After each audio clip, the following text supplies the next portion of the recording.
By Srila Das Goswami.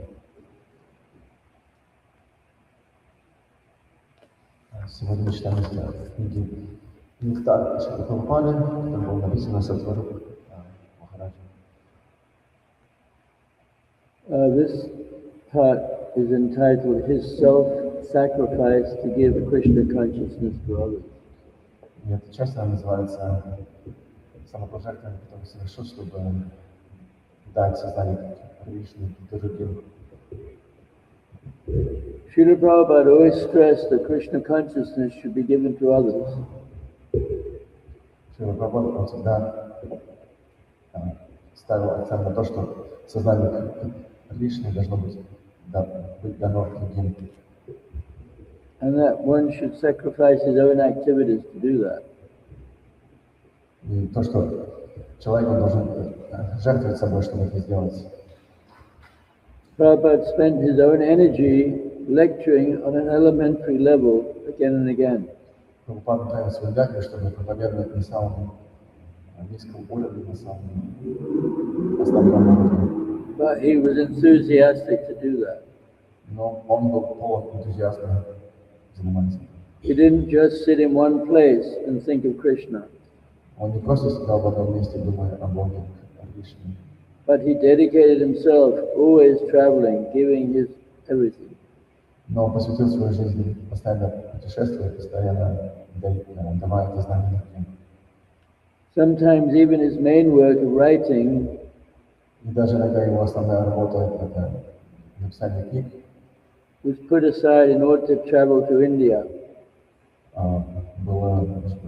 Он этим жертвовал в пользу того, чтобы путешествовать по Индии, To carry out the instructions of his spiritual master. чтобы исполнить наказание своего духовного учителя. As for the writings themselves, Что касается писания, they were aimed as welfare work to help others. они были задуманы как благотворительная деятельность, чтобы помочь людям. Thus he produced the Bhagavatam to help people in Krishna consciousness. Таким образом он привел Бхагаватам, чтобы привести людей к Богу, сознанию Кришны. To help people, to provide his followers and other readers with sufficient scripture. Чтобы дать людям достаточно писания священных. Because by reading their lives would become perfect. Потому что, читая их жизни становились идеальными. This was the special nature of Prabhupada's Krishna consciousness. И это была особенность, That all of his activities were aimed at distributing it. и это была особенность жизни Прабхупады, что вся его жизнь была направлена, чтобы распространять сознание Кришны. Thus he would always give time to his own devotees. Thus he would always give time to his own devotees. And answer their questions and guide them. If one claimed to be a devotee, Prabhupada could size him up to see whether he had any of Prabhupada's spirit.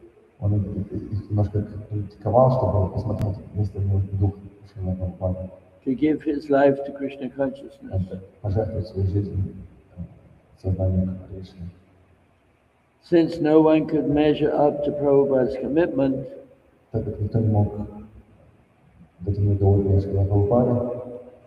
he could cut down in a no-nonsense way any person's pretension of spiritual stature.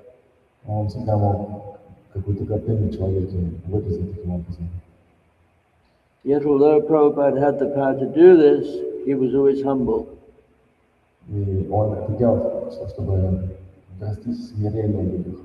About himself and his own contribution.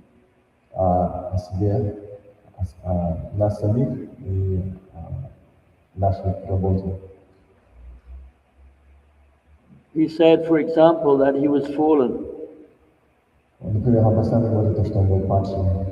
that he was not a great scholar, что он не был великим that he was just ученым, trying to carry out the order of his Guru Maharaj, что он всего лишь исполнял наказание своего духовного учителя. that he had no good qualities of his own. У него не было хороших качеств. However, Krishna says of a person like Prabhupada, Тем не менее, Кришна говорит о герое, таким как Прабхупада. that he is the dearmost servant who will ever be. Он говорит ему, что он самый близкий ему слуга. Prabhupada always also encouraged whatever little spark of self-sacrifice he found in others.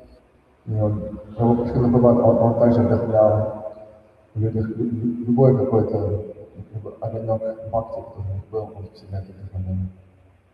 Sometimes when a person is very intensely involved in his own cause, Когда человек иногда очень сильно or a cause for which he is working, он очень вовлечен в какую-то работу или ту работу, которую совершает Слава Кришны, he may have to sacrifice very personal and lovable qualities. ему приходится жертвовать какими-то любовными отношениями и качествами. Yet although Prabhupada was fully intent in the campaign to spread and organize Krishna consciousness, И когда Шрила Прабхупада, он был полностью вовлечен в движение Славы Кришны, чтобы его сохранить, he was always full of lovable personal qualities. он всегда был полон этих качеств, теплых, любовных качеств. He appeared to be simple, Он всегда казался простым, spontaneous, внезапным and of course highly spiritual и очень духовным. to whomever he met, С теми всеми, с кем он встречался.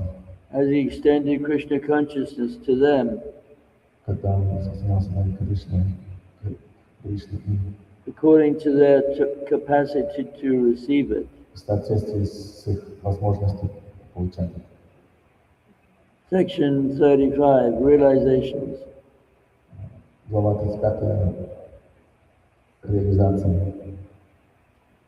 There is a devotee in Vrindavan named Vishal.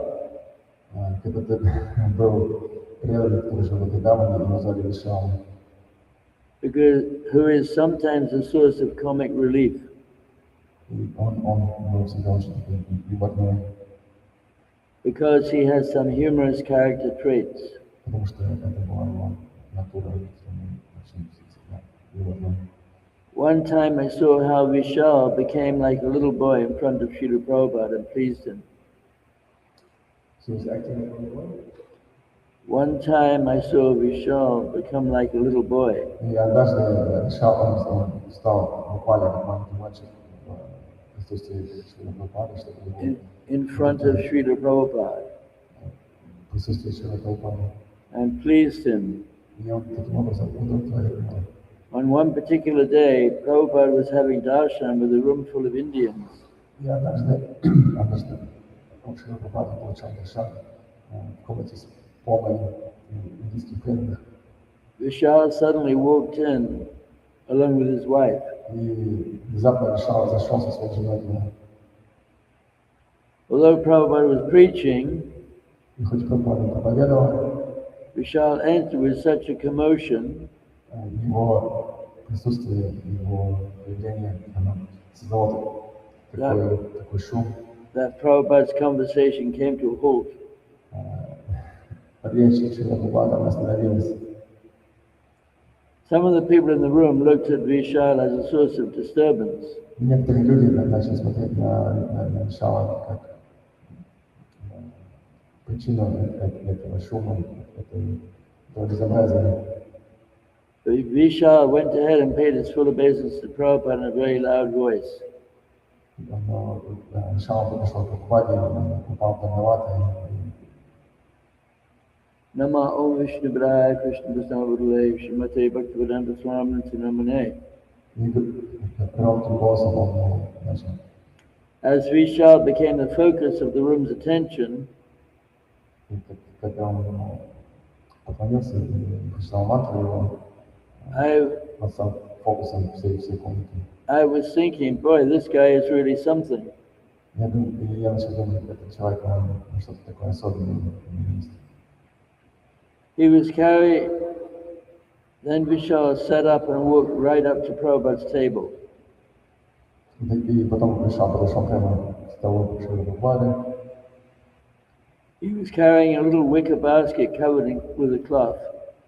У него была корзина, которая была покрыта одеялом.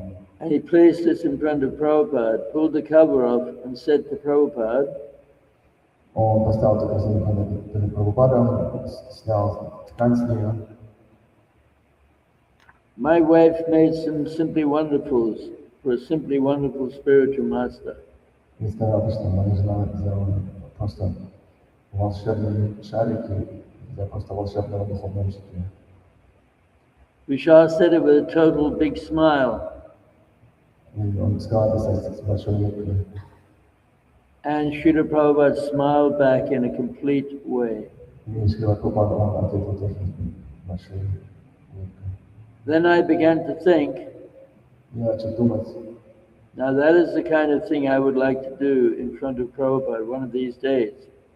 это то, что я хотел бы сделать для Шрила Прабхупады однажды.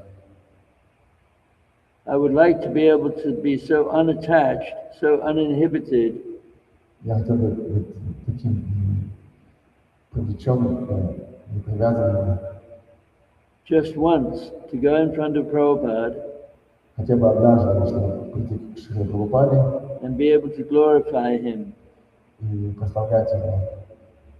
If I could only say something praiseworthy of Prabhupada. Если бы я только мог сказать что его удовлетворило. Because usually there's a big debate in my mind going back and forth. Потому что обычно у меня в голове какой-то аргумент. And then I would think, no, that's not worthy enough. И вот эти дебаты в голове, они говорят, не могу это сделать. Then I would think, what about this? И я думал, может, что-то другое. And then I would think, no, that's not good enough. И я думаю, нет, это недостаточно хорошо. I usually ended up saying nothing. И в конце концов я ничего не говорю. There would be a long silence. Было много тишины. Then whatever opportunity I had to praise Prabhupada, И потом любая возможность прославлять Шрилу Прабхупаду, which is the disciple's duty, что является долгом его учеников, would slip through my fingers. ускользала из моих рук. Yet Vishal had come in and he just did it in a fling, unabashed. Но Вишал, он спонтанно пришел и это сделал, как это было, как будто так все должно было быть. When Prabhupada smiled, Когда Шрила Прабхупада улыбнулся, the whole room full of people felt relieved. вся комната почувствовала At first, when Vishal had come in, такое расслабление.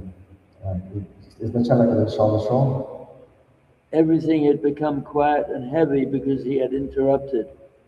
вся комната погрузилась в такое напряжение, потому что он нарушил его лекцию. Now, because Prabhupada was pleased, everyone else was pleased. Но сейчас Шрила Прабхупада был удовлетворен, все тоже были удовлетворены. Then Vishal did another fascinating thing. И потом решал еще одну замечательную вещь совершил.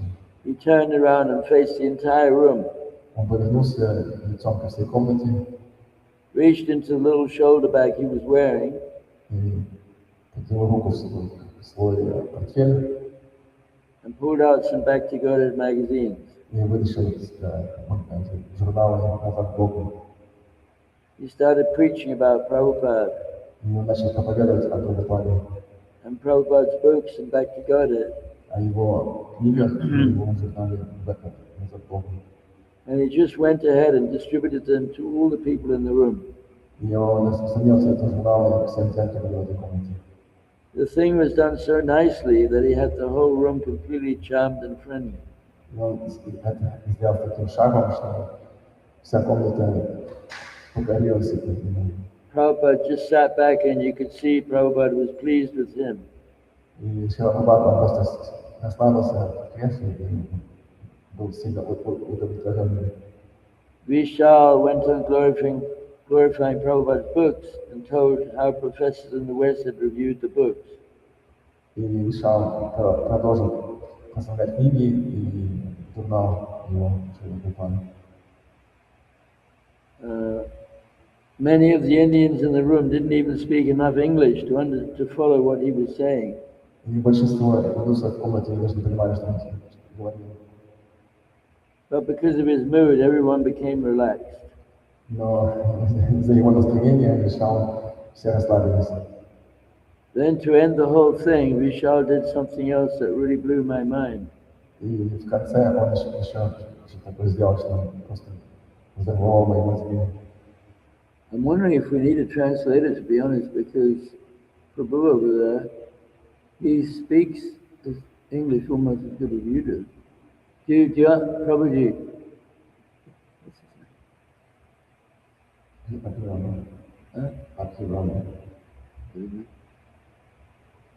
You understand without a translator?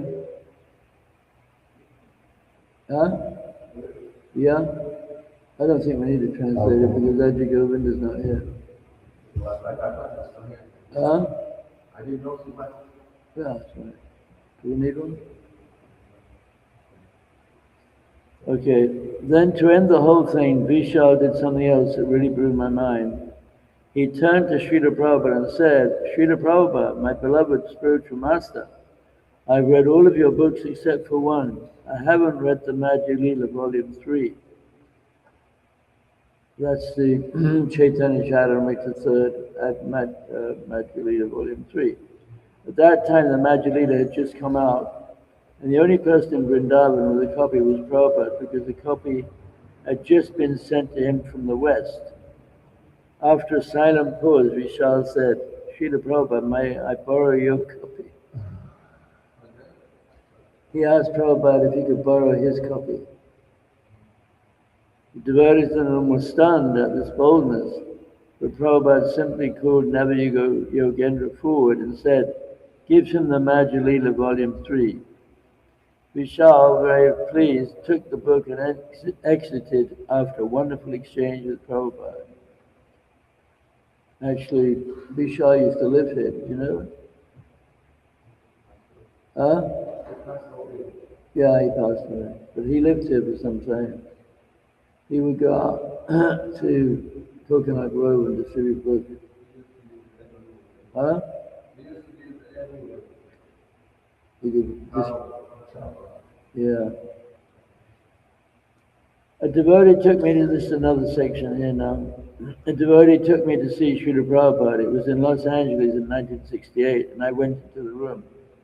When I first saw him, I thought I should be nice to this old man and say something nice. The first thing I asked him was, how are you feeling, sir? Srila Prabhupada immediately pointed to his deities. He said, with Radha and Krishna here, how could anyone not be well? I didn't understand what he was speaking about or what the deities were. I just sat there and then he started talking to me. After receiving his darshan, I had become very impressed. I had some money in my pocket and I thought I would like to give him an offering. So I took out the money, about $100, and I gave it to Srila Prabhupada. He embraced me and touched my head, and at that moment I felt that I'd found my true father. When I left Prabhupada's room, I kept walking down a long road, and all I could think about was how I was going to stay with Prabhupada.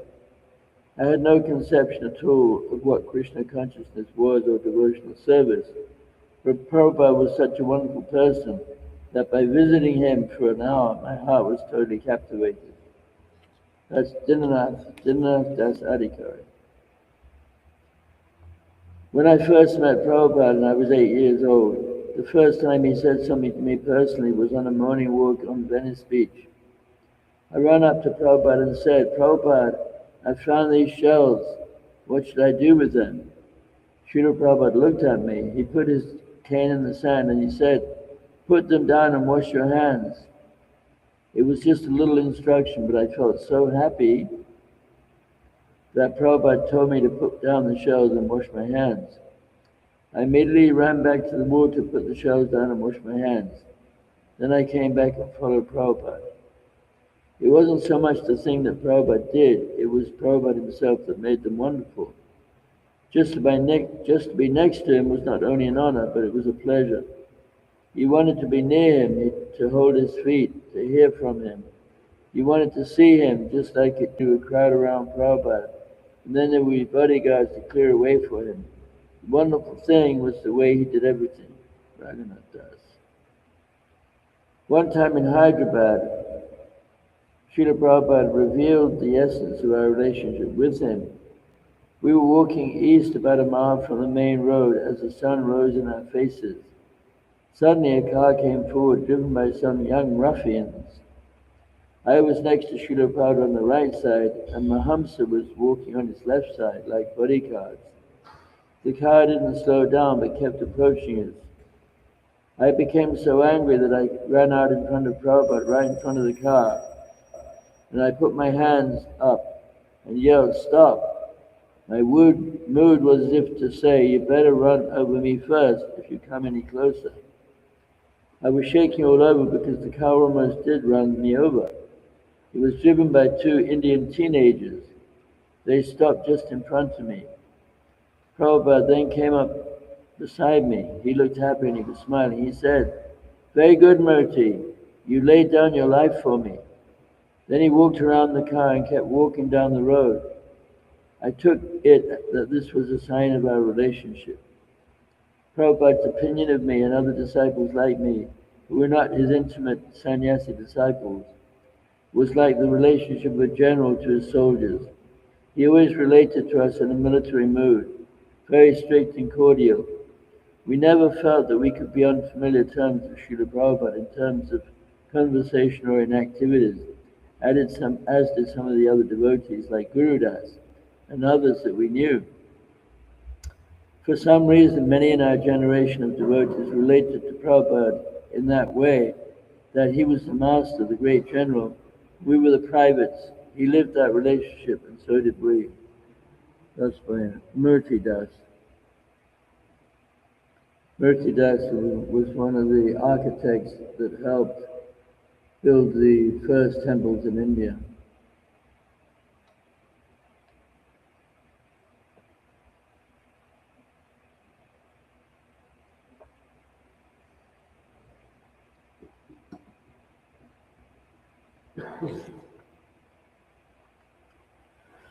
The next person, she was a famous model in France, actually. Chatarupa. I don't know what happened to her, but she was beautiful. She was on the cover of Vogue magazine, if you know Vogue magazine. My first personal encounter with Srila Prabhupada was in Switzerland. Prabhupada was meeting a very famous person, and he was in his room along with Guru Gauranga and Bhagavan and Yogeshwar. Guru Gauranga lives in Gainesville, by the way. He was a lawyer. He was the president of the Switzerland Temple. He's American. I was cooking for Prabhupada, so when he came out, we rushed out the door to see him. As Srila Prabhupada and the others went by, they were almost facing the kitchen door. When they saw us there, Yogeshwar stopped the party and said, "Srila Prabhupada, this is a very famous, the world famous fashion model, blah, blah, blah."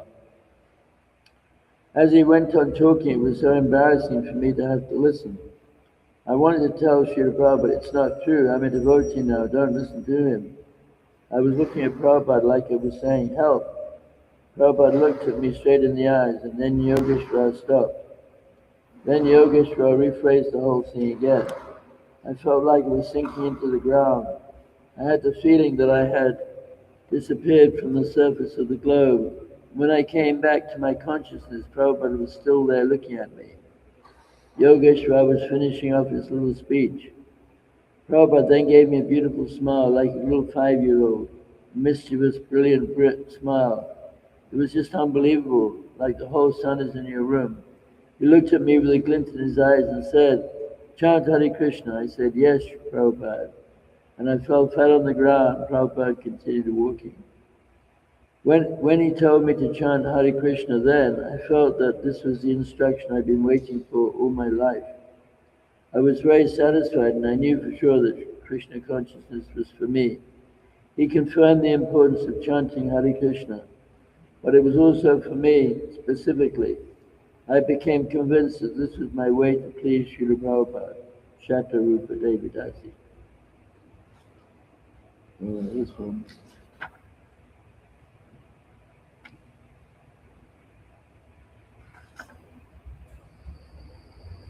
Okay, this one's Prabhupada's activities in the unusual and sometimes stressful situation of airplane travel constitute a special leela. Sometimes the devotees accompanying Prabhupada felt acute discomfort in having to see their spiritual master in such an inconvenient setting. For example, it was Srila Prabhupada's habit to eat alone, but on planes this was not possible. Of course, he was sitting on the same equal level with his disciples and with non-devotees. Usually after finishing eating, he told his disciples to share the remnants among themselves. Sometimes the devotees felt that such eating in Prabhupada's presence was perhaps offensive, but Prabhupada always insisted that they should honor the prasadam after he did. He was concerned to see that the devotees were nicely taken care of. Sometimes passengers in the opposite seat would observe the devotees eating and notice that they were eating leftovers from their master's plate. These situations had their nice features in that the devotees were forced by Prabhupada's presence to stay in transcendental consciousness and not be affected by the mundane opinions of the karmis. On one occasion when Srila Prabhupada was flying from Venezuela, the only food he had with him was puffed rice wrapped up in aluminum foil. When his servant told Srila Prabhupada that this was all they had and asked whether Prabhupada wanted to take something from the plane kitchen, Prabhupada said, "We have our prasadam, that's all right." Prabhupada's servant unwrapped the aluminium foil and sat it on the little table before Prabhupada.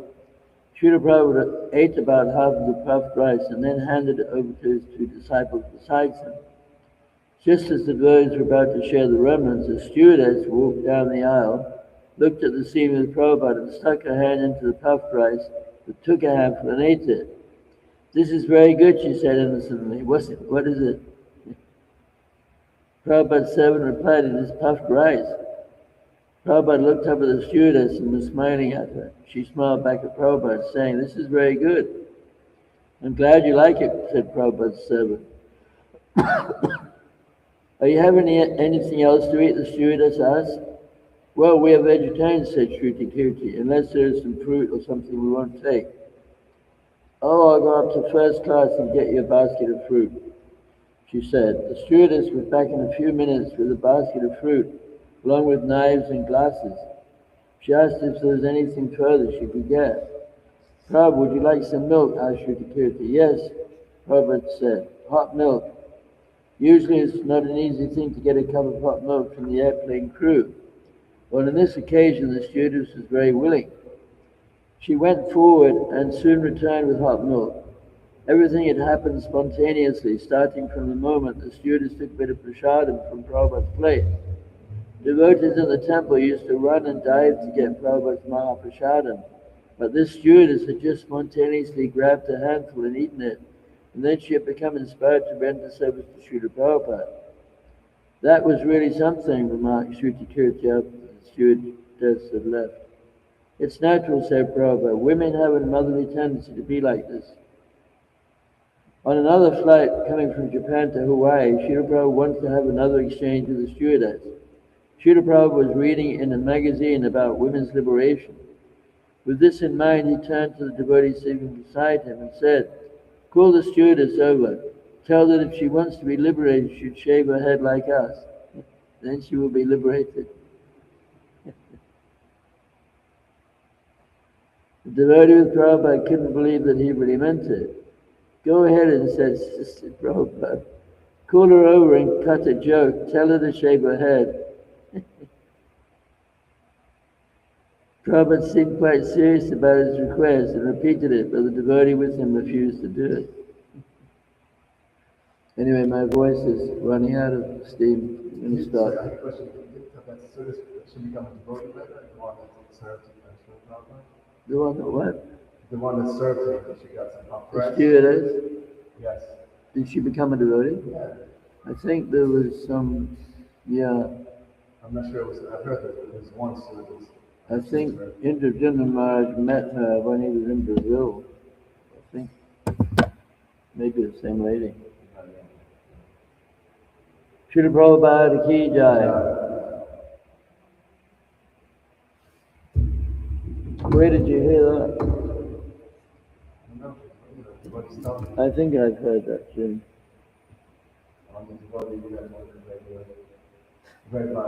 Yeah, could be.